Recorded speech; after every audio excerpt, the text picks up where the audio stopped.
Hi guys, and welcome to our planning for next month, June. But first, tingnan muna natin yung ganap natin this May. Alright, so i-zoom natin ha. Where are we? Lahat ng sinulat natin, nabayaran na ba kaya natin lumalabas yung pagkabisaya ko.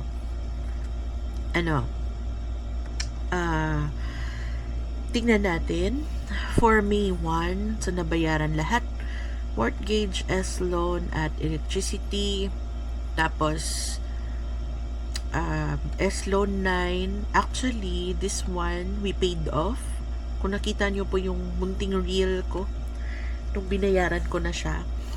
Yung CIMB, so actually nag-offer yung CIMB na gagawin na lang na loan at i-close yung credit account ko. So, yung balance ko na 130,000 plus kinonvert into a loan. So, yung magiging monthly ko yata is nasa 8,712 something. So, parang 9. So, babayaran ko siya tuwing first. Naku, ang toxic. Dahil babayaran sa what? So, ito na yung last payment ko. So, magko-close na yung hindi magko-close. Na-close na talaga yung CIMB line of credit ko. So, we all paid this with April salary number 2. So, the second salary of May paid for yung S-Pay, Last Pay, Globe. Tapos, yung bonus ng secretary galing sa mid-year bonus. Tapos, yung personal loan ko sa BPI actually nanggaling sa mid-year bonus. Kasi, si H, dumating siya nung 20. So, ano siya? 1 day late. And ngayon, tonight, is a Saturday. Hindi pa pumapasok yung PF ko from office number 3. And si PF number 1, hindi rin pumapasok. So, wala. Wala tayong extra pera. But, nabayaran ko na yung BPI na credit card na yung kinonsolidate ng parents ko, tapos yung parents ko nagbayad, tapos binabayaran ko yung parents ko monthly ng 12,300, nakabayad po ako ng 13. Then we also paid for G-credit. So hanggang dito. So yung mid-year bonus ko, saan ba napunta? So actually naghalo-halo na lahat, no? If I recall correctly, napunta po siya na grocery po kami. Maraming dining out. Dahil umuwi dito yung sister-in-law ko at pamangkin. Nagpa-print po kami ng resibo sa office. So, nasa 5,000 yung 50 stubs na kinakailangan. Nagbayad ako ng yung metro, yung investment ko na utang. Investment na utang. Ano ba yun in one sentence? Tapos, saan pa ba siya napunta? Mag-open ako ng pera account. Ang dami niya napuntahan. Right now, yung natira, parang nasa single digits na lang. Yes, hindi na siya aabot ng 10K. Pero may pinaglalaanan na. So, parang gumanon lang yung bonus. So, anyway, hinihintay ko na ngayon yung PF number 1.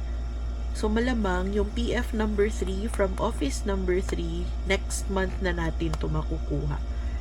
Kasi, hindi ko pa na-send yung papeles ko. So, ito, yung helpers, hindi pa yung home credit at saka yung smart. So, ito na lang yung hinihintay natin na babayaran for May. So, let's go into June. Ay! So, tag-ulan na guys. So, naglista na ako ng budget. So, hindi ko alam if magkakasya ba yung ano ko dito. So, sa budget, yan. Alright. Meron tayong unbudgeted na expense for this month, which is ito, yung MRI or Mortgage Redemption Insurance. So, bale, yung nagbabayad ng mortgage may insurance. Para kung sakali, like ako, anong mangyayari sa akin, may kukunin yung nagpautang. 'Di ba? Okay. So, budget planning time. So, yung expected na May salary na number 2, hopefully, kaya niyang tustusan itong mini budget ko dito sa gilid. At, ito, yung mga bayarin natin. So, mortgage, yung S-loan na natira, at saka yung MRI. So, unbudgeted to siya. So, hahanapan natin ng pera, ha? Tapos, yung electricity namin na naging 18,641. Grabe, no? So, yung share ko is 4,661. Yung Globe Wi-Fi na hinihintay ko na ang August para mapaputol ko na to. And I will shift to prepaid. CIMB, naging optional to siya kasi nagbayad ako ng 9K this week. Nagbayad ako ng 9K. So, parang advance payment na siya for June. Pero gusto ko makaka-advance ako na kahit konti. Para man lamang ma-shorten yung duration na babayaran ko. Parang 12 months yata yun. I think 12 months or 16 months yung loan. Then, yung S-Pay at LazPay, wala pa akong amounts, pero hopefully, yun na yun, yung nakikita ko. Yung S-Pay, nasa 6K na level. Yung LazPay, nasa 8K pa rin na level. So, ini-aim ko ngayon na nasa 6K level sila. So, magli-lesson na tayo na online shopping. Sinasabi ko yan parati. So, ito yung payday expected sa 15. Sila, parang mga tao.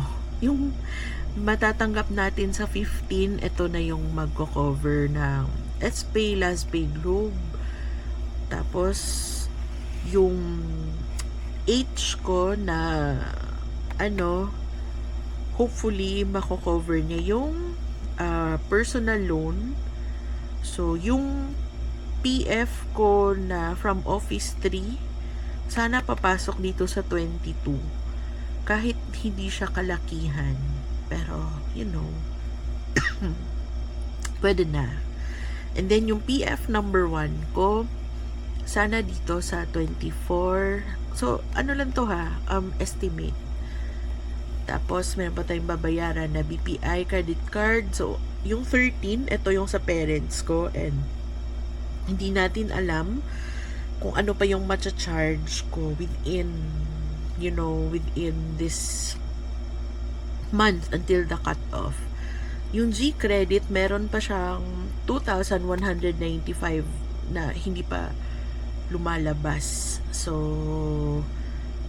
wala pa yung statement of account ng 2,195. Ano kaya to? So, hindi ko alam. So, yung HC, yung helpers, at saka yung smart. So, parang dito na sila sa last paycheck of June. So, ayan guys, maglista at magplot yung grand total ko na expected na bills and debts ay aabot na 83,700 for bills and debts pa lang yan. Diyos me! Okay, so that wraps our monthly planning for June. And don't forget, sandali. Don't forget for June, Father's Day on the 21st. So, yun lang.